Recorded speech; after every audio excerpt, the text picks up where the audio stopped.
Hey you guys, my name is Natai and welcome to my YouTube channel. Today I'm coming to you with 4 tips on choosing the right university as an international student. So before we go far, don't forget to subscribe down below, give this video a thumbs up if you like it, and comment if you want more videos like this.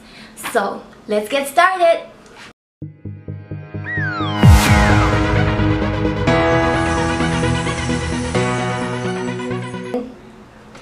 International student, I totally understand how difficult picking a university is and how scary it can be, because if you don't get the chance or the opportunity to go check out these universities, which is normally the case for most international students, you're just pretty much going with God to spend the next 4 years in a place that you've never seen.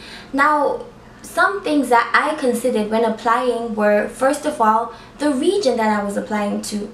Was I applying to the north? Was I applying to the south? Was I applying to the southwest? Or was I applying to the midwest? Now, this may not seem like a big deal, but there are factors that could actually change your educational experience.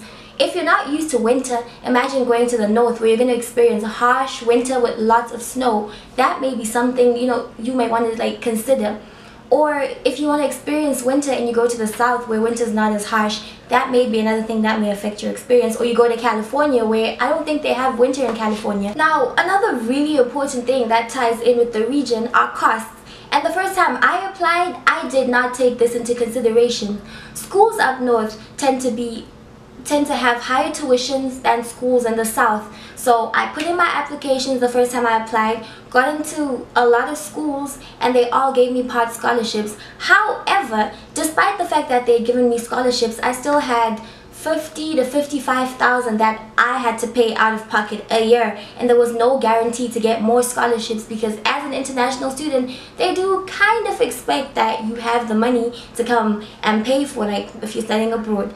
So the second time around, when I came to realize that, oh okay, so schools in the south are a lot cheaper, I started applying to the south. And it is a big difference, because I went from about $50,000 to $60,000 to about $20,000 to $30,000 and $40,000 for the really expensive private schools down in the south. So that is definitely something to consider. Consider the region that you're applying to, because it will affect a lot of factors. The second thing to consider is, what type of university are you applying to? Are you applying to a private university? Are you applying to a public university? Are you applying to a big school with about maybe 30 to, well, my school's really big, we have about 55,000 students, or are you applying to a small school that will have maybe about 1,000 to 2,000 or 3,000 students? Such little things can affect your educational experience. For example, I love going to a big school with about 55,000 students. I mean, it's almost like a controlled real world or real life experiment, because here it's either you have to sort of fight your way through to make it or not make it. But if you go to a smaller school, you will tend to know, or we will tend to see the same faces over and over again, and that can be pretty cool, because I guess there is a greater sense of community there. And also, with private versus public schools have cheaper tuition than private schools. These are all things that you also do want to consider. Also think about the type of campus. Are you going for a city campus? Are you going for an urban campus? Or are you going for a rural campus? Do you want an open campus or do you want a closed campus? I go to an open campus, and here pretty much when you're in downtown Atlanta, you don't know when you're on Georgia State's campus and you don't know when you're off Georgia State's campus, because we're pretty much intermingled in all part of downtown Atlanta. But if you want to go to a closed campus, there will be a larger school, a more there will be a larger sense of community, because your gates are closed, you all stay in the same place. So that definitely does affect your experience. So that definitely does affect your experience. Wow. Academics. Okay, now academics, that brings me to my third point. This is very important, because you are pursuing a college degree, so academics should be your main focus. Now, thinking about this, you want to pick the right school for your major. A school may have an overall good ranking, but also look at the ranking specifically for your major. How well are they doing in your major, and what opportunities will they provide for you? Some schools may have co-op opportunities, which is what a co-op is. Basically is you take a semester off school, but you're working in a field that you're trying to enter. So that's a really good thing to have on your resume, and that's definitely what a lot of employers are looking for. They may have a lot of internship opportunities within your major. Think about that and think about, okay, you know, is this school going to work out for what I'm pursuing? Am I going to get more opportunities? I'll give you a really good example.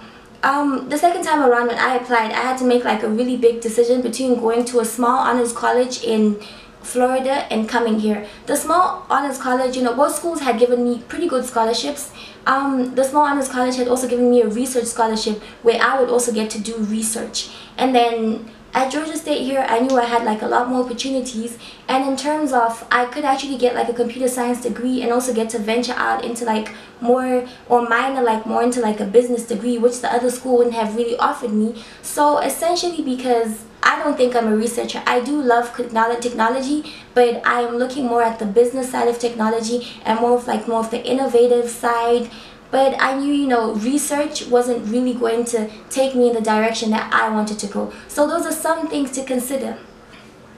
Last, but definitely not least, tuition and cost. I've already brushed up on this. You need to really think about the type of school that you're going to. How is the tuition? Is it expensive? Is it not expensive? And it's also really important to consider the standard of living around the school where you are, because your tuition costs may not be that high, but your living costs may actually be extremely high. If you're going to go to New York, think about it, like, okay, you know, where am I paying for? Because your standard of living, your cost of living is going to be very expensive. If you're not living on campus, accommodation may actually rocket, or on-campus accommodation may actually be quite expensive because of the area that you're living to.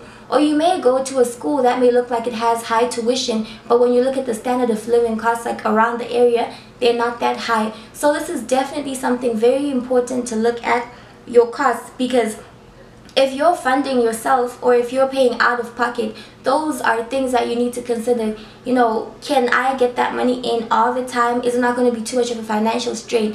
If you have a full scholarship, hey, that's wonderful. But also still consider your living costs, because those will be things that will be very important. I hope that helped out, guys. And if you like this video, do not forget to subscribe down below. Give me a thumbs up and comment on more videos you would like. I know this is a very important and like really tough decision when you're trying to pick which schools to apply to, even like getting into like what major. If you have no idea, or if you'd also like to find out how I picked my major, I have a video on how to choosing the right major linked down below, so definitely check that out, and I hope that helps out. If you guys have any more questions, feel free to hit me up on my other social media or comment down below, and I will try to get back to you guys. I wish you all the best of luck with applying and coming over to the US, and I hope to see you guys this side one day. Bye!